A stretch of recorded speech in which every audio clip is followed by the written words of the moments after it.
So for today's notes, you should see either this PowerPoint or a PDF of this little worksheet. If you do have a printer, please print it. This is technically going to be your notes today. So as long as this little worksheet is filled out, those are your notes. You won't need to go back and interact with them. As long as this is completed, you will get 10 out of 10 points. If you are somebody who does not have a printer, that is totally okay. You can kind of recreate this on a piece of paper and then fill it in as you go for today's lecture. But again, even though it's technically a worksheet, these are your notes, and again, you do not need to interact with them in order to get full credit. As long as all of this is filled in, you will be pretty much good to go. Today, though, we are going to be looking at World War I, and for the most part, hopefully, this should be a review of World War I. Obviously, with the way that last school year ended in March, I'm not entirely sure where you were in your world history classes, but hopefully many of you would have covered World War I before we officially went out. There are two nicknames that World War I has. The Great War Begins, aka the war to end all wars. Many people thought that with World War I, it wasn't going to last long, and that again, this would be the war to end all wars, and we would never have a world war again. We definitely know that this is not true. World War I is really interesting because of the amount of technological advancements that get made during this war. I can't remember the historian, but the guy basically said when World War I began in 1914, the war started out on horses. And by the time the war ended in 1918, people were using planes. So World War I really becomes the first modern warfare that we have throughout the world in which modern technology like grenades, like airplanes finally start to get used. And then we kind of really see that all come to culmination in World War II. With World War II, we all know what caused World War II. It was the end of World War I, which we'll get into next week when we look at the Treaty of Versailles. But when we're looking at what actually caused World War I, the answer really isn't so simple, and there are a lot of different causes that historians like to look at. When we look at the causes of World War I, we're going to use a little acronym known as MANIA. M is going to stand for militarism, so that will have to do with the military. A has to do with alliances, so this is people having friendships with one another. If any of you are Survivor fans, that's the reality show on CBS, right? Oftentimes contestants will make alliances with one another in order to move ahead. N is going to stand for nationalism, so this is basically having pride in your country. So like being a proud American, could be considered nationalistic, just like being a proud Australian is considered nationalistic. Being a proud Romanian would be considered being nationalistic. I is going to stand for imperialism. So imperialism is when stronger countries overtake weaker countries. And the A is going to stand for assassination. And again, we only use the term assassination when somebody who's in a high profile position gets killed. If little old me gets killed, people aren't going to use the term assassination. They'll just use the term murder. If somebody like we'll go with the president just because that's well known. If President Trump were to be killed, right, people would use the term assassination. With JFK, who was our last president, killed, they used the term assassination. When we're looking at these causes of World War I, militarism, alliances, nationalism, and imperialism are what we call the long-term causes of World War I, aka these were brewing over time. Assassination, that is what we call the short-term cause of World War I. So once that happened, you can kind of look at the assassination as the straw that broke the camel's back. So militarism. So the definition is having a large standing army who is continuously prepared for war. The effects, some people felt patriotic, and we definitely know this is true. I would say probably all of us, or at least most of us, would definitely agree that people who join the military, who put their life on the line to protect our freedoms, are without question patriotic people, and more patriotic than somebody like me who just stays at home. Not saying that I'm unpatriotic or un-American, but we can definitely agree that those who go to war and again put their life on the line are definitely considered more patriotic than others. What happens with this militarism is that all these countries throughout Europe are building up their military. So what it did was it basically made everybody antsy. So it was like, hey, if that country over there is now all of a sudden adding 100,000 people to their military, they're now all of a sudden developing better bombs. They're suddenly developing better weapons. Does that mean that I now, too, have to be on standby? Well, then guess what? I, as a country, now need to do the exact same thing. I need to add more people to my army. I need to advance the technology. And it just kind of put everybody on edge as, what is somebody going to do? Is somebody going to fight? Is somebody going to pull the trigger? Is somebody going to do something to start a war? So even though countries need to have a military, there's no question about it, there does come into that play is too large of a military a problem? Does that put people on edge? And really, when we look at those long-term causes of World War I, there's no question that the fact that everybody was developing their army and everybody was advancing their military, whether it be the amount of people that they had in the military or the amount of weapons they had, it definitely put people on edge of, I've got to be prepared for something. A is going to stand for alliances, and there's going to be two main alliances that emerge as a result of World War I. You're going to have the Triple Alliance that consists of Germany, Austria-Hungary, as well as Italy. Italy is definitely one to keep an eye on, although they start with the Triple Alliance at the beginning of World War I. Eventually, they're going to trade over to the Triple Entente, which consists of France, Great Britain, as well as Russia. If you look at this list here, you'll notice that the United States is currently not involved in either alliance, because when World War I begins in 1914, the United States was not involved. They basically were like, we're isolationists, we don't want to get involved in this, we're going to declare ourselves neutral, and we're just going to go ahead and butt out. But by 1917, the United States of America officially is going to get involved into World War I. When you're looking at alliances, you can kind of look at like these countries are basically helping out their friends. And I'm going to use a sports example. So if we're watching a baseball game and we know like the pitcher, we'll just use the Dodgers since they were just in the World Series. Let's say the Dodgers had pelted a player on the Rays, and all of a sudden that Rays player decides that they're going to go ahead and attack that Dodgers pitcher. All those Dodger players on the bench aren't just going to sit there. Just like all those Rays players on the bench aren't just going to sit there. They're going to come out and protect their guys. That's essentially what an alliance was. If France was going to go to war, well, guess what? Great Britain is friends with France. So they too are going to go to war. Germany's going to go to war? Well, guess what? Austria-Hungary is friends with Germany. So they too are going to go to war. And this idea of like countries going to war just to help out their friends or their alliances, it's not completely absurd.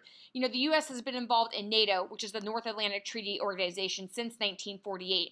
And one of the parameters of that alliance is that an attack on one is an attack on all. So when 9/11 happened in 2001, the United States called on its NATO alliances to be like, hey, we were attacked, so we need people to come basically help us out, and there were countries that certainly did so. But again, alliances definitely part of that long-term cause of World War I, because once one country got involved, they're going to get their friends involved too. And this political cartoon kind of really sums it up. When Austria declares war on Serbia, Russia's going to declare war on Austria, then Germany's going to declare war on Russia, then France is going to declare war on Germany, and so on and so forth. So really those alliances are going to pull all these countries that are friends with one another into the official war. Nationalism, which I talked a lot about last week. Nationalism is the belief that people should be loyal mainly to their nation. So it's the people that they share a culture and a history with rather than a king or an empire. And again, there definitely is a big difference between nationalism as well as patriotism. You can see at the bottom here, I definitely kind of use sports as an example when looking at nationalism and patriotism. And again, I'm going to use the exact same example I gave last week or 2 weeks ago, whenever it was.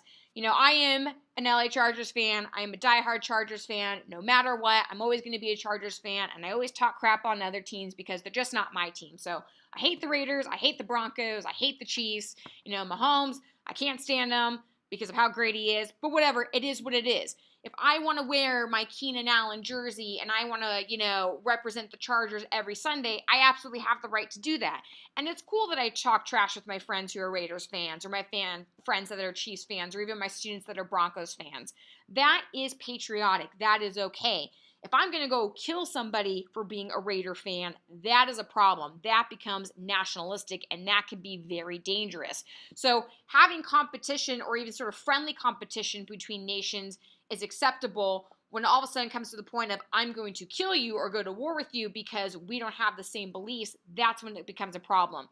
When we look at patriotism, a lot of people will say like the Olympics is a great sort of example of patriotism because, we'll obviously root for the United States in the Olympics. With the Tokyo Olympics, which were supposed to take place in July and August, are now going to take place next year.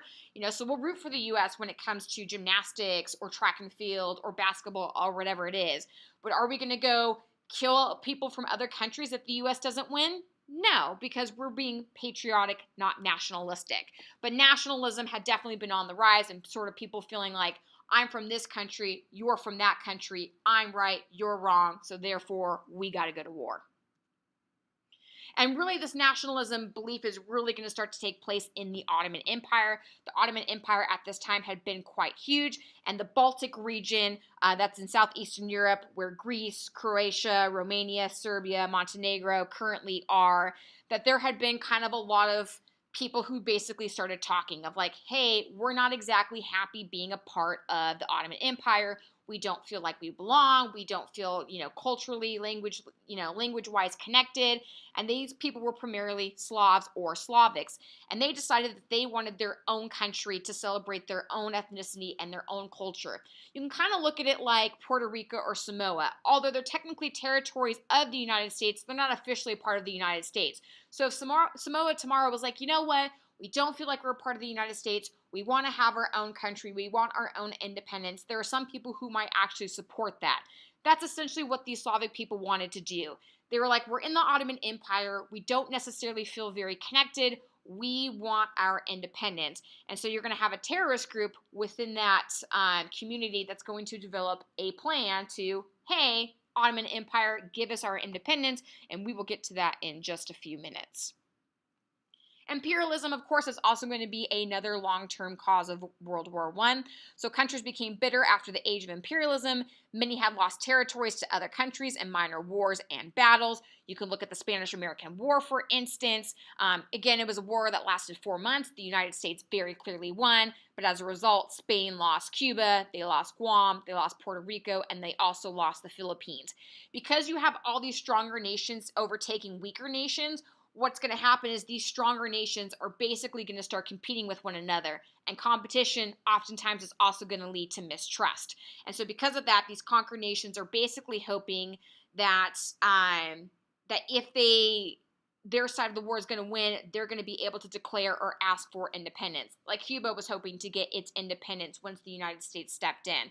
But imperialism creates a lot of mistrust. It makes the stronger nations stronger, the weaker nations weaker, and it's going to create this big divide between these strong, big nations and these small, weak nations. These small, weak nations are going to be looking for independence. These strong, big nations are not only going to be looking to keep control over these weaker nations, but they're also going to be looking to compete with other big nations to prove that they're absolutely the best.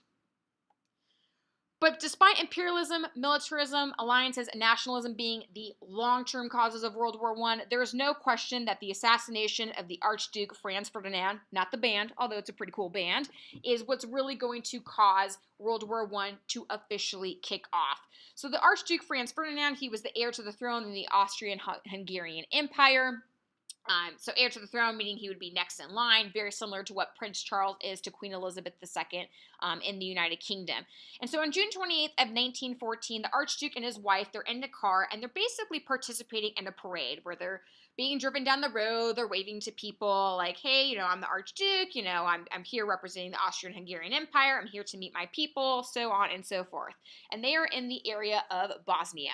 Well, what the Archduke didn't know was that there was a terrorist group known as the Black Hand that was planning to assassinate the Archduke Franz Ferdinand. And this was their plan. If we assassinate the Archduke Franz Ferdinand, the Austrian-Hungarian Empire is going to realize we are way too much trouble, and they're going to go ahead and give us our independence. So as the Archduke and his wife are being driven down the road, one member from the Black Hand, there were a total of 7, throws a little grenade at the car. Well, it ends up missing. Now, if somebody had tried to assassinate me, I at this point would have been like, hey, it's time to go inside. Well, that's not what the driver of the car did. They kind of continued on and went down a different road. When they went down a different road, they came across Gavrilo, and I'm probably mispronouncing his name, Principe, another member of the Black Hand, who then takes out his gun and he shoots the Archduke and his wife, killing them.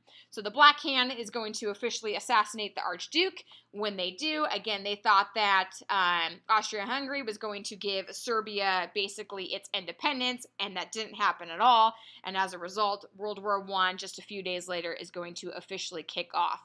When World War I officially breaks out, many people didn't think that the war was going to last long. So the war begins in July of 1914. And Christmas of 1914, you actually have both sides from the Triple Alliance and the Triple Entente who stopped war on Christmas Day, and they played soccer with one another. Right? It's actually kind of cool. That's not something that you really hear about. But then after that, everything just pretty much went downhill. So the Central Powers, you're going to have Germany, Austria-Hungary, as well as the Ottoman Empire. And of course, with the Allied Powers, you'll have Great Britain, France, Russia, Italy, the United States, as well as Japan. Japan, I had mentioned when Matthew C. Perry basically came over in the 4 American warships, they sort of realized, hey, we've got to step up our game, and they do just that. So they'll play a small role in World War I. They'll play a much larger role in World War II. As I mentioned with Italy, they initially started with the Triple Alliance. They're eventually going to switch over sides. And then the United States, again, when World War I officially starts in 1914, they're not officially part of the war, but by 1917, the United States just joined World War I, and they do join with the Allied powers. So what exactly was Germany's plan? Because Germany, even though they didn't start World War I, they're obviously going to become sort of the main country of focus. And again, that has to do with the Treaty of Versailles and what ends up happening in 1918 and 1919 when World War I is officially ended and what's decided is going to happen. So Germany borders with France, and you can see the border right here. There's also Luxembourg, and there's also Belgium. Germany at this time, to the right of them, was bordered with Russia. Today, that's not the case. They're bordered with Poland, but at the time, the Russian Empire was definitely there. Germany sort of thought that it was going to take Russia weeks, possibly months, to mobilize for war. So this was Germany's plan. We're going to quickly go through Belgium here and take over Belgium. And this is what causes a rift with both France as well as Great Britain, is because Belgium is neutral. So they're like, Belgium shouldn't be involved in this war at all because they don't really care. They're almost kind of like Switzerland. Like, people always make jokes, oh, I'm Switzerland, I'm neutral. Well, Belgium technically at this time was also neutral. So Germany thought, we're going to quickly overtake Belgium. We're going to kind of come around France, take over the capital, Paris, come back through, and by the time we take over Belgium and France, we can focus our attention on Russia, because at this point, Russia's probably mobilized. And the goal with this was that they were going to avoid a two-front war. The problem was that this didn't work. It took Germany months before they were able to officially conquer Belgium, and Germany basically didn't count Russia in. They thought Russia was going to take months to mobilize. It didn't take Russia months. So as a result, a two-front war is officially going to open up. So even though the goal with the Schlieffen Plan was to avoid a two-front war, it really does the exact opposite. So the main style of warfare during World War I kind of very famously becomes trench warfare. Initially, the Germans actually had very strong trenches. They had running water, they had running electricity, but the trenches were pretty much a very awful place to be. You basically just sat in this trench and waited to die. That was literally it. Most of the time, soldiers were bored, so they would be playing cards, smoking cigarettes, writing letters home. You obviously hear about some of the more horror stories from the trenches. You would have some people that would get trench foot because, if bombs were thrown into the trenches themselves, and it rained, the water would be contaminated, and it wasn't like the soldiers could just leave the trenches, because if they left the trenches, they would get shot at. So you had people who developed trench foot. You had people who would talk about, you would have to bury dead bodies within the trenches, because, again, if somebody died, it wasn't like you could just leave the trench and give them a proper burial. You had to bury them within the trenches themselves. And if you know anything about dead bodies, they oftentimes stink. You would have a trench on one side, a trench on the other side, and then in the middle you would have what's called no man's land. And you didn't want to end up in no man's land, because chances are that if you did, you were likely going to get shot and killed. Again, the trenches were very intricate. That like I said, the Germans had running water. They also had running electricity. You had barbed wire that would oftentimes be at the top of these trenches to basically protect one another's sides from the enemies. If you've seen the movie 1917 that came out, I want to say earlier this year, I would say it's probably one of the first and really good World War I movies that we get, and they really do a great job of showcasing you what the trenches were actually like. Some of the positives of trench warfare is built-in protection. Pretty much as long as you don't leave the trench, chances are you're probably not going to die. The negatives, though, is the high loss of life with very little forward movement. So in terms of one side, gaining power or even territory over the other, it was very slow moving. So what's going to happen is going to quickly result in a stalemate for the first 3 years of the war, and it's really not until the United States gets involved in World War I that things start to break open for the Allied powers.